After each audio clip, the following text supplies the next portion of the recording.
people, the over-commercialization of this kind of material, the New Age community in general, it can turn some people off, it can make them skeptical, but man, your eloquence, it really drives me to put stock in what you're throwing down because it's just so dense, and I'm just a humble stoner trying to hang on, but I do love it.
see the other side to things.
of the reality is designed in the masculine structure, in the fiery burning, etc.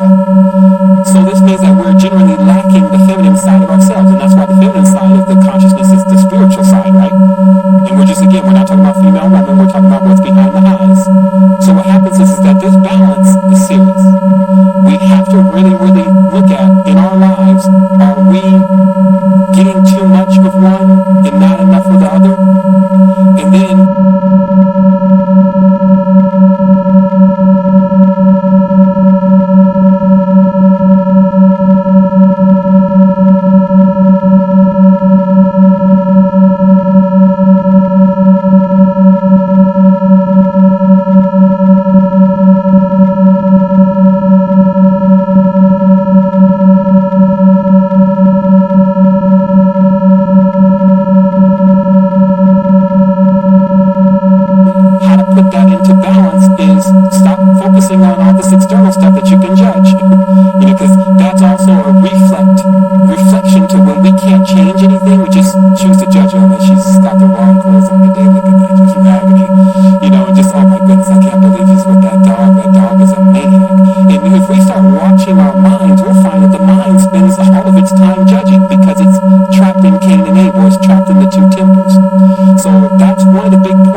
give something, the only thing everyone else is going to do is go create something out of that. And so because of that action, it will live through it. So I'll make it simple.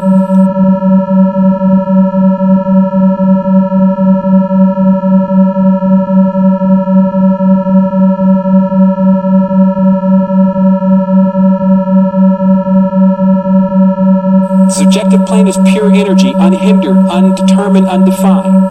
It has abundance of it. It will never run out. It's limitless. When a person takes from the subjective plane, they can only create something with it. When they create something with it, it actually becomes that. And awareness. And I can leave everyone with this.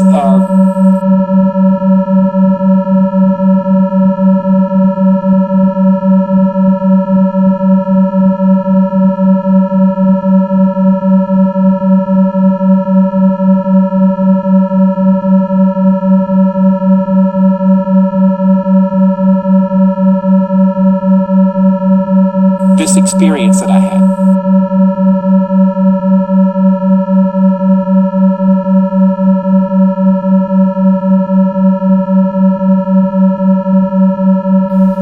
I looked for the mind, I couldn't find anything. It is totally empty. I look into the emptiness. I don't see anything. I just see a pure awareness. Now what is that of pure awareness?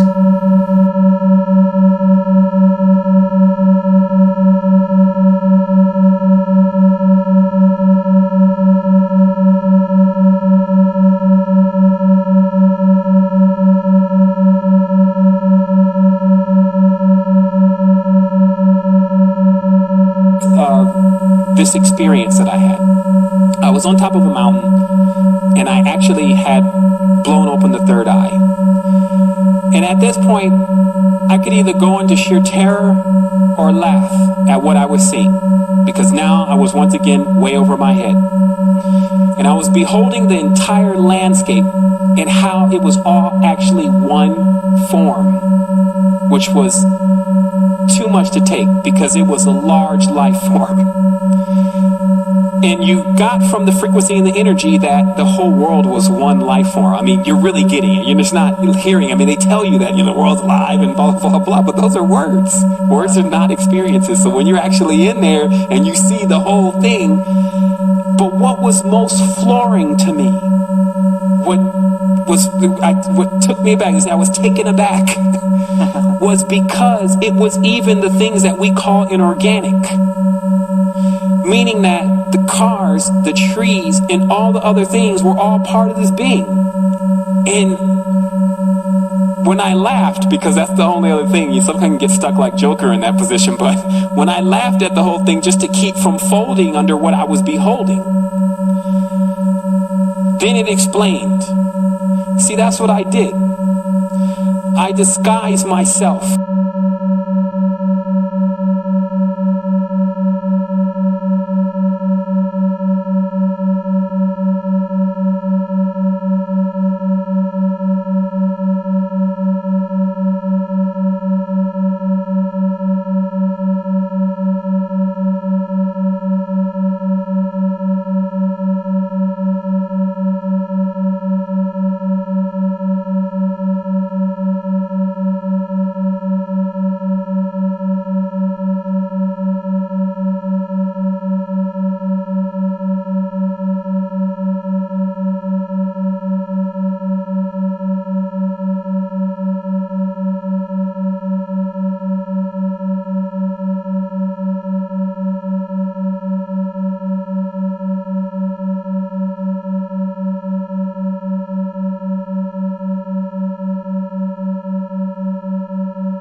Clear light is union, basically means there's a two word, clear and light, which both are union. clear, referring to the aspect of emptiness, the light referring to aspect of awareness. Yes, it is empty, but you have to be aware. Yes, you have to be aware, but not lose the connection to the emptiness.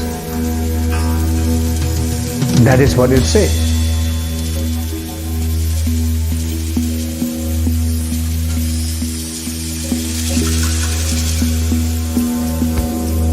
The union of emptiness and clarity is a great bliss. So, great bliss is like an inner awakening, inner experience, like inner joy. Of course, we can all have experience of joy in our ordinary life. You know, just the weather is beautiful. I am very happy today. Those joys are not the same as when you have experience of union. It's great bliss. Union of great bliss. This bliss is like a spiritual awakening, because it is coming from that realization of inner quality, the realization of nature of mind. Therefore, it is like a true awakening, true bliss,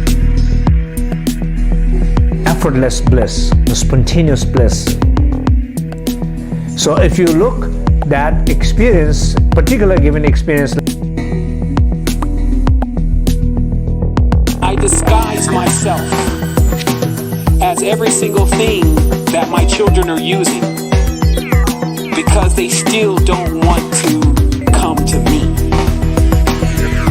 And it's because if you really think about it, every single thing that we build, we pull from the earth. Whether it's, I don't care if it's plastic, I don't care if it's glass. The only thing that we do is we pull it from the earth and we, like clay, mold it into something else, and we say, oh, TV.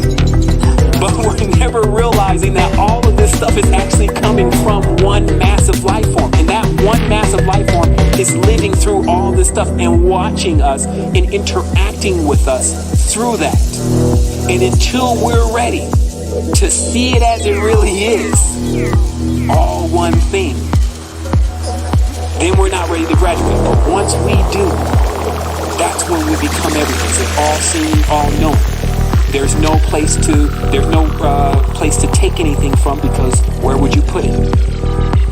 You see, and that's what we're talking. There's nothing to talk to because no one's listening. It's like that's the totality of our power, and we can prove this from a fact that it exists. It's more firm for us to stand on than concepts that are far-fetching and external, etc. So I encourage people to, if you have the time, check out the University. It's on secretenergy.com. We go through this methodically, because this today, we had a smorgasbord. It's a little bit in there for everyone. But, if a person's looking for, okay, I need that particular topic to be, we need to drill into that. I need to know everything about, what's going on with my body. Or, what is my real connection with the cosmos? And, those kind of things is what's really addressed, because everybody kept saying, hey, if you one day could put all this, one particular topic. And so the University consists of 9, I believe it's 7 or 9 different topics that we cover. And so that's what's up. And also, just to let everyone know, I have much compassion for our species. So this is why, this has been nonstop. Like, somebody can listen to the first recording and see that I was still going on like this. It may be about something different, like the words are backwards, and that's why it turns your brain into a certain direction, hence the term backwards. But, there's so many jewels and gems, and it was because it was given to me, pressed down and running over, meaning that there's no end to this. Once we tap into it, it's us.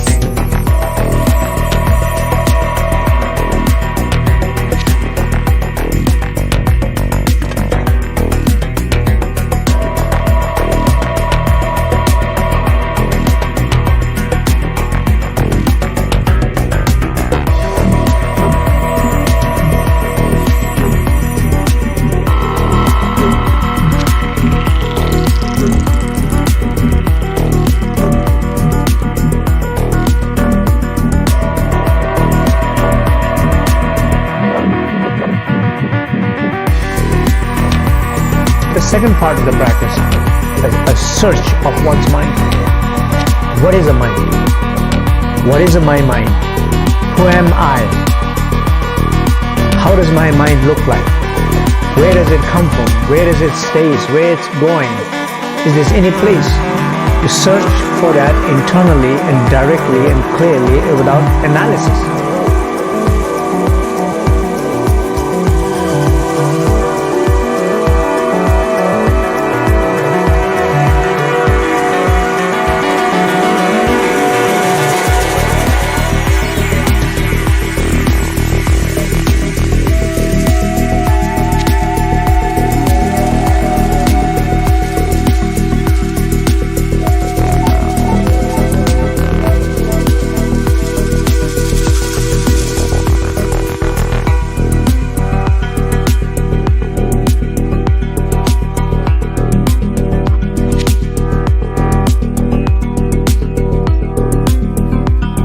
When you do that, you achieve an inner experience. Inner experience that you don't find anything, rather you find inner vastness, inner opening, inner awakening experience you will have. When you have that you cannot find any mind to pinpoint down, that is like an experience of the second part of the practice. So then question is, okay, I cannot find the mind. Mind is basically it's empty. So what is this that emptiness is about? What is this space is about? What is this nothing is about? What is this boundless is about?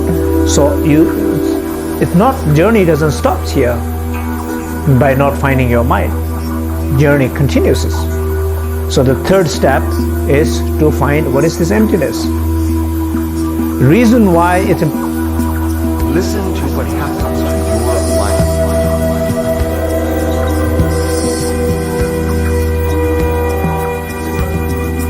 Absorb consciously what each day unfolds for you. The beauty of the journey is to be in innocence.